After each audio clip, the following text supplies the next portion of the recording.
What is ketosis? Ketosis is a metabolic process. It is your body's natural process of burning fat for fuel. Ketosis turns on when your body doesn't have enough carbohydrates to burn energy from glucose. Ketosis occurs when there are a lot of ketones in your blood. Ketones can break through the brain-blood barrier, but they don't require insulin as a transporter like glucose. How do I reach ketosis? You can only reach ketosis by restricting your carb intake.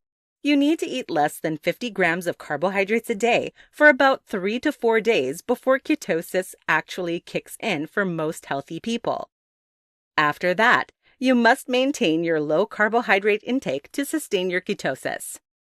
Your exact body and needs will determine how many carbohydrates you're allowed to consume. For instance, some people will only be allowed to eat around 20 carbohydrates a day, while others will be able to eat around 40. Those with a more active lifestyle tend to eat more carbs.